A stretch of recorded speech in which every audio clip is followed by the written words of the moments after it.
Here at Foothills Animal Shelter, we're going to meet some top teens that are working with the animals and making sure they're taken care of. But first, we're going to start off with two young men that are working very well with their hands instead of sitting on the couch and doing video games all day.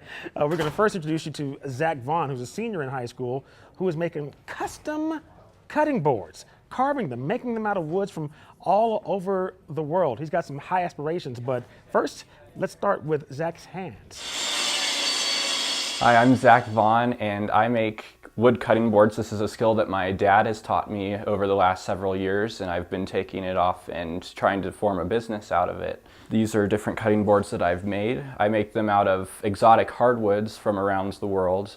And so these are all the natural colors of the woods. We don't stain them any different colors. And the added advantage of a hardwood cutting board is that the wood actually kills the bacteria once it soaks into the cutting board, as opposed to something like plastic, which just ends up storing it for a little while before the bacteria dies. So wood cutting boards are actually a bit safer in the long run. Actually, what got my dad interested in making these boards and showing me how to make this is because he got a wedding gift from his uncle who had made a board just like this. And we still have that board today, so they last a long time. The main wood I use is hard maple, which is the lighter colored wood. And then I also use cherry as another main wood that I use. And then the purple wood is called Purple Heart, and it's naturally purple. And then this wood that's orange is called Paddock. I try to use the natural woods just to avoid using certain stains on the wood, because it's, one, I think the natural wood looks better in general, but also the stains aren't quite as safe if you get them into your food before they're completely dry. Biggest thing in woodworking is to make sure that you're patient and precise. You want to make sure that you don't try to rush through anything, one, for safety's sake, and just to make sure all your measurements are very accurate. Basically, to start out, we cut down the wood into the sizes that we want it to be. Once we get it down to those sizes, make sure that all the edges are nice and smooth. And then we glue it together with a waterproof, food-safe glue.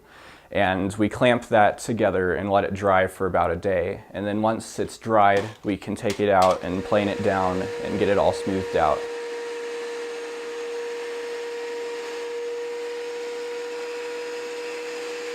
And cut it down to the sizes that we want it to be.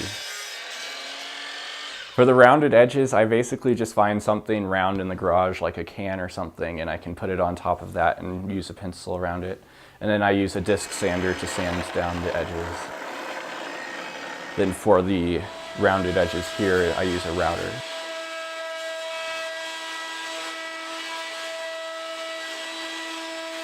We don't actually seal the cutting boards that I make. I actually put mineral oil on them to keep them moist, and that's also food safe, so if it gets into your food, it doesn't harm you in any way.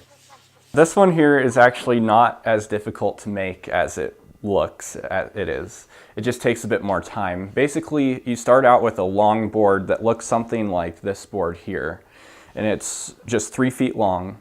And then once you've glued that board together, and it looks exactly like this here, the top of this, once you've gotten that board together, you cut that board into the strips of this length.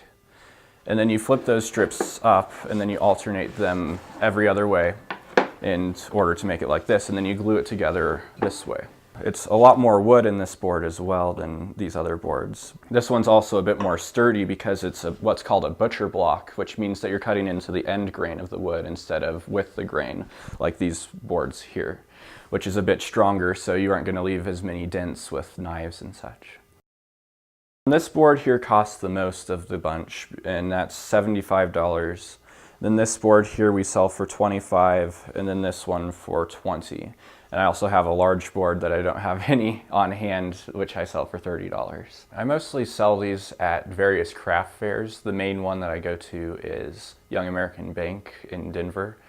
And I've also sold it at a big homeschool conference. That's actually the first place that I sold the cutting boards. And now I'm looking into going into possibly some consignment shops and selling online as well. Well, thank you very much for checking us out, and I'd love to hear from you all and sell some boards to you if you're interested. So Zach also has aspirations to be a lawyer when he grows up. He's also very much involved in a band and debate. So good luck, Zach, and keep doing what you're doing. And those are fantastic wood carving cutting boards. If you would like one of Zach's cutting boards, you can go to our website, topteenstv.com, to find out more information. Maybe you can get one for your house. We're back here at Foothills Animal Shelter, and we're here with the bunnies now. Although this one's paying me no mind, but that's okay. They've taken a lot of great animals here, and we're going to see some creatures coming up in a little bit. Plus, another young man, another woodworker that owns his own company. We'll have that and more when Top Teens TV continues. Hey, buddy.